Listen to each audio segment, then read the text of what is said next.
welcome you all here to our presentation today. I'm Zach Carnoster, and I'm a student here at Milton University. I'm part of our Exercise Sciences program. I'm going to talk to you today about core and what's it for. Starting off, typical core muscles, I'm going to talk to you about those, and basically make the most of your torso. They refer to basically any muscles that really connect to your spine or your pelvis, basically use some balance and stabilization. To give you an idea of what muscles are which, here you have basically your abs, or that abdominis, and you got your obliques here on the side. Next, some other core muscles. You have your gluteus right here, your butt. And we have the multifidus and the erector spinae right there, and trapezius and the lats right here. Those make up most of your core muscles, and there's also some minor ones that help out, as like the hip flexors or extensors, and some of the shoulders help out stabilize that core. Why should you do more core? Basically, most core is really used to stabilize that body. So then, if you have improper balances, then that gives some pain in the back or abdomen, and basically helps you stabilize and basically have overall better health. In fitness for sports as well, if you have a stronger core, it creates a better base, so you generate more powerful movements from those extremities, and so then you can increase your athletic performance. So going back to posture imbalances, here are some examples of them. So you get lordosis here, kyphosis or lordosis, and you have sway back, which that then has the pelvic tilt and causes that back pain. Some research I did, here's a research study that they went through, and they did a whole big thing on public med, and they looked through different studies between 2008 and 2012.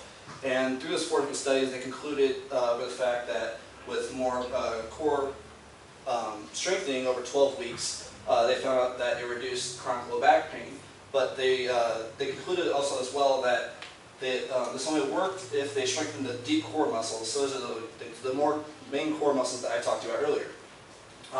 They found out that through different core strengthening methods to evaluate these core muscles, such as trunk balance, the stabilization of the core, segmental stabilization through each part, and motor control exercises, they found out through doing these and evaluating them over time that it would reduce lower back pain.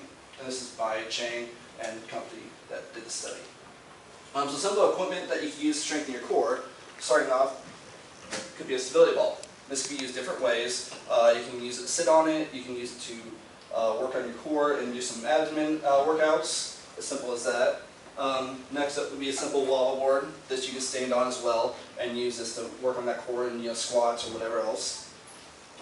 And this is a med ball. This can be used for strength to help work on those muscles when you're twisting, such as a twisting lunge or something like that.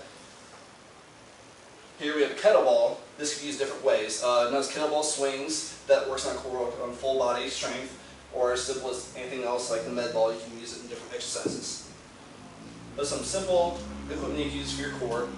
And going on to the exercises that you can do, some simple ones are simple like a plank, side plank, balance wall plank, push-up, and you can modify if you need it. V6 squats with a level board or without, and lunges within Superman. Now, if one of you would like to come up here so I can show you how to do some of these exercises. Becca, would you mind? So starting off with the plank, you get down on supine level. I guess you do it on your elbows or you do it on your hands, so straight up, like Becca's doing here. She's on her elbows, and she wants to have it nice and flat and have everything aligned. So you don't want to sway your back or put it up like a camel. That's the camel or steel reference I have. And you don't do either of those. And moving on to from the plank to the side plank, if you would.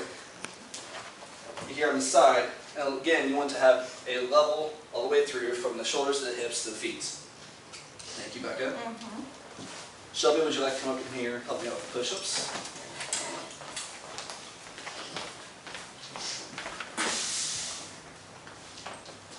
Push-ups, again, they also, most people recognize that along with this, the chest and working out like that. They actually engage your core while you're doing the push-up.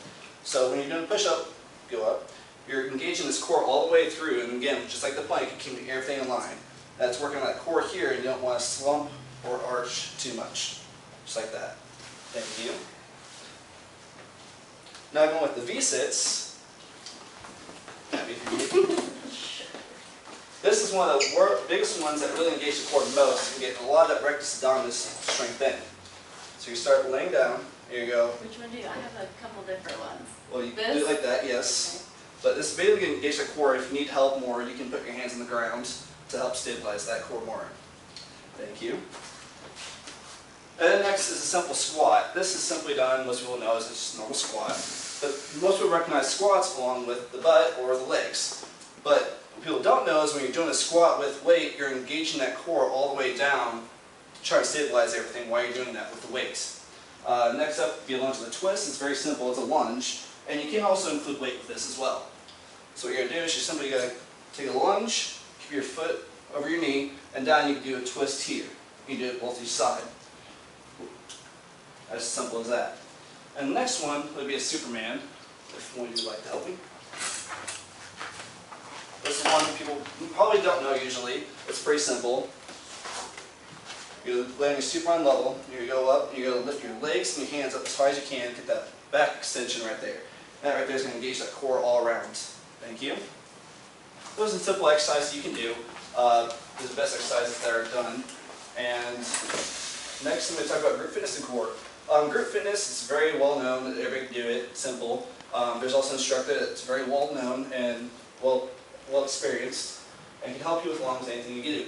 The benefits of it, you get camaraderie, people there to help you, encourage you. Types of classes that best work on core, yoga and Pilates. Those really engage the core overall and try to focus on those. And there's specific core classes that you can do as well to try and work on that core. Here's the work side that I had, and thank you. Next up, we will have Shelby.